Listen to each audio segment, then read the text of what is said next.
And then what you think about the elections. Can I start? Yeah, I'm Professor Ajulu from the Institute of Global Dialogue in South Africa.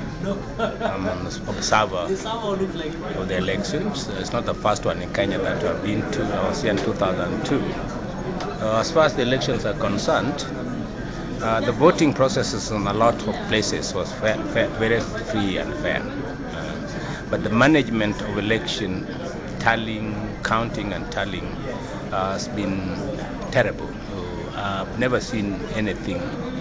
I've never seen such incompetence before, and I was wondering whether this is deliberate or is just pure incompetence. There's been fear that the incumbent have been trying to manipulate these elections. There have been delays of results from polling station. Is this? Are you trying to say that this is an indication of incompetence, and therefore? I don't know. I'm saying I don't know whether this is an indication of competence or this is a deliberate process set in to frustrate the results, because the Electoral Commission, which is tasked with doing with managing the process, is far behind the local press.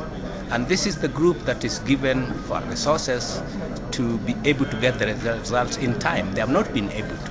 Some of the results that we have been announcing here the last the whole day today, some of them are as old as 36 hours. Some of the stuff that they're giving us have been public domain for those. And my fear is that if this continues, it creates unnecessary tensions and might easily push the country to the brinks of a catastrophic conflict. This should not be allowed at all. I don't know what the commission is doing about this. Secondly, I was really very shocked at the response of the chairman. The chairman comes to explain that he doesn't know what is happening. There's nothing that he can do about it.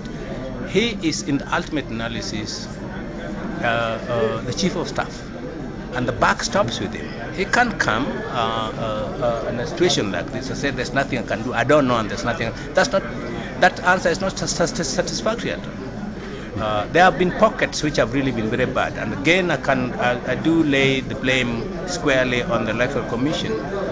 Some counting were disrupted. The Electoral Commission and presiding officers allowed the counting to be disrupted. I don't know why.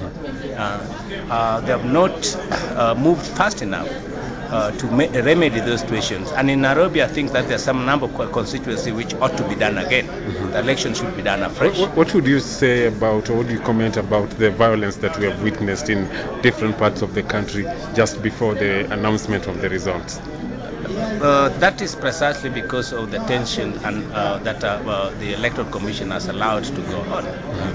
In Nairobi, for example, the violence was particularly marked in 3 or 4 constituencies. I think it's Starehe, Kamkunji, and I don't know whether it was Madaraka.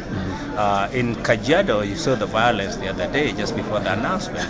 But this is precisely because the ECK handled the situation very ineptly. Because the voting process itself, I covered quite a number of constituencies in Nyanza, Western Kenya. The voting process itself was very disciplined, very free, and very fair. Somebody would want to argue that this is a trend, common trend in Africa. We saw the same in elections in Uganda. We saw the same in Sierra Leone, but in why Zimbabwe. The question is, why should we allow it to be a trend?